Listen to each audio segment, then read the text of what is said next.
Welcome to the heart of episode 17, where we're going to do something a little different.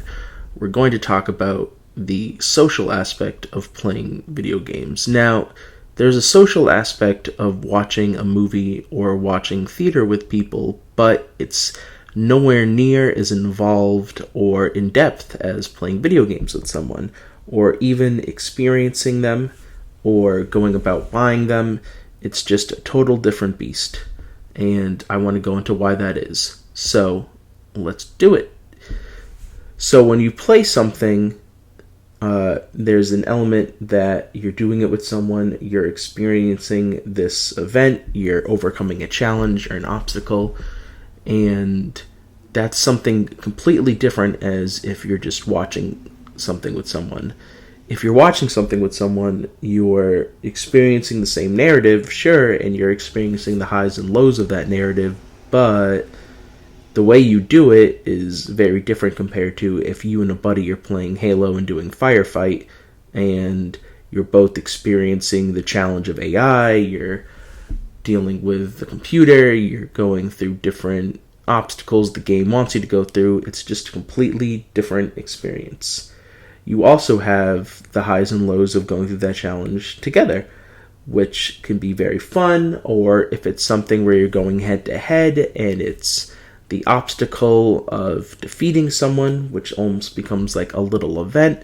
So if you have 5 people and you're all playing Super Smash Brothers and you're having a great time, you're slamming the controller down, you're nudging your buddy, it's just something different than just watching something. Or if you're doing it online and, when you can't see someone, but you can still connect and play something over Xbox Live or PlayStation Network or PC, it's just a different experience altogether and something that can connect and bring people together in a way that other mediums can't really do. I mean, you can physically get together to do a movie, or you can watch something via Discord like I do every Friday night with my friend Jesse, but compared to playing something, it's just something different altogether. So I thought I would gather around some stories, mine included, and talk about what that experience is like of playing with people. So I have one story today, and I'm going to tell one of my own. So before I get into my own, I'll save mine for the end. I'm going to tell one that my friend Jay sent me. Here I go. When I think of the video game, I think of them as a social construct. Video games have allowed for friendships to develop in ways that board and puzzles just don't. Wow, those games are valid in their forms, creating a social experience between the same player in the same room. Video games allow humans to connect from Boston, Massachusetts to Las Vegas, Nevada at the exact same moment. Video games have the ability to allow people to teleport to that same place. I don't personally consider myself a gamer, though those past few years I've opened myself to more solo video gaming. Most of my childhood revolves around the same games with friends, or at the same time as them, so we can talk about the different ways we beat the levels.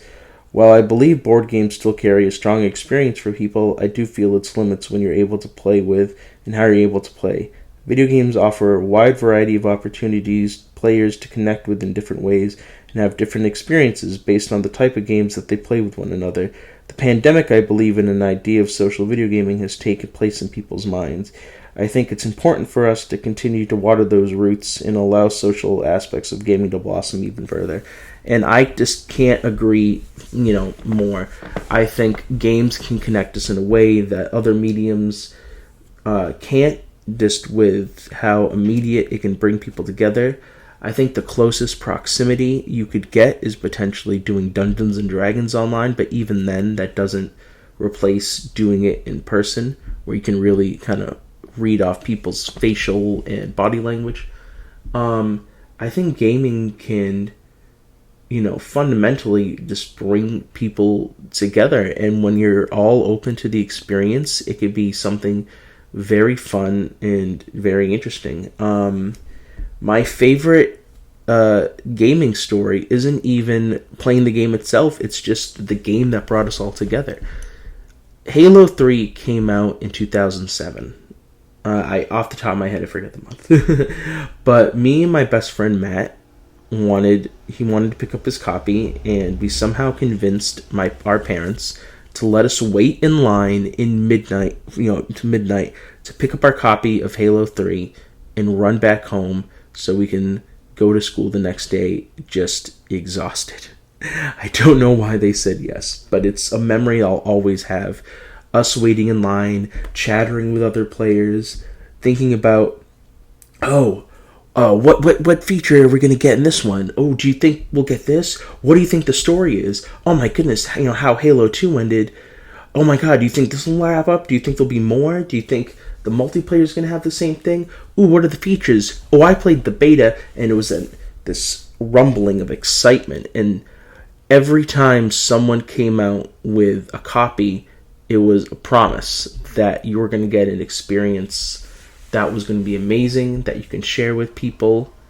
There are a lot of great games like BioShock, Castlevania, Metal Gear Solid that are solo adventures, but not a lot of amazing games that from the jump that you're going to be able to share and play with your friends. Especially at that time, couch co-op was such a big element of gaming that we could just throw it in, and then we can both jump online on the same console and have a blast.